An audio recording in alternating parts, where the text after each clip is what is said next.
안녕하십니까? 지금부터 이자율과 채권 가격의 관계를 말씀드리겠습니다.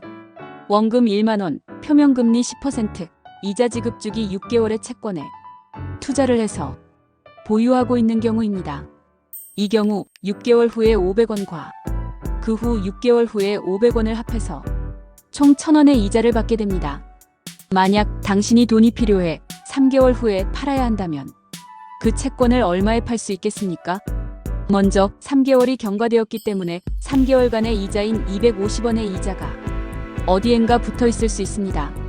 그래서 다른 조건이 동일하다면 채권의 가격은 원금 1만원에 이자 250원을 더한 1만 250원이 될 것입니다. 만약에 6개월이 되기 하루 전이면 채권의 가격은 어떻게 되겠습니까? 이 경우 채권의 가격은 원금 1만원에 이자 500원을 더한 1만 500원에 형성될 것입니다. 또 만약에 6개월에 하루가 지난 경우라면 채권 가격은 어떻게 되겠습니까? 이 경우는 이자는 거의 붙어 있지 않을 상태이기 때문에 채권의 가격은 액면 금액인 1만원에 그칠 것입니다. 즉 채권의 가격은 이자 지급 시점을 향해 천천히 올라가다가 이자 지급 후에는 갑자기 급락하는 톱니바퀴 모습을 보이게 됩니다. 앞의 경우와 모든 조건이 동일한데 단 채권 발행자, 즉 채무자의 신용 하락으로 인하여 채무자가 시장에서 동일 채권을 발행하는 경우 15%의 수익률을 시장에서 요구하는 경우 어떤 현상이 발생할까요?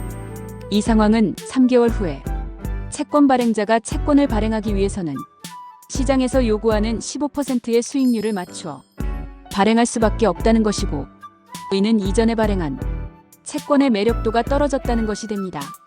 어차피 투자한 기존 채권의 이자 현금 흐름은 확정되어 있기 때문에 기존 채권을 싸게 팔아야 시장에서 팔 수 있습니다.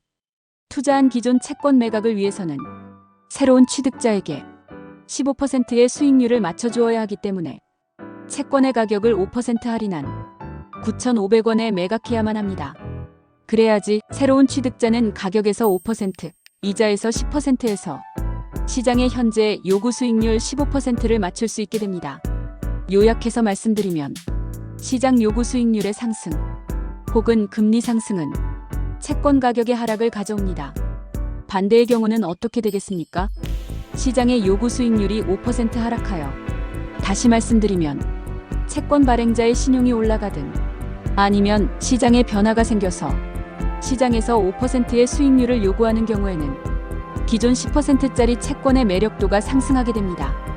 구매자는 판매자에게 500원을 얹어서 1만 500원에 구매를 할 것입니다.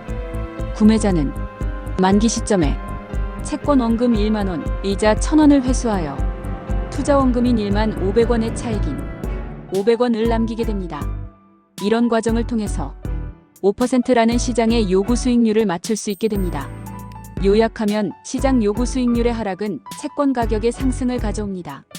지금까지 이자율과 채권 가격의 관계를 직관적으로 이해할 수 있도록 예를 들어 간단하게 말씀드렸습니다.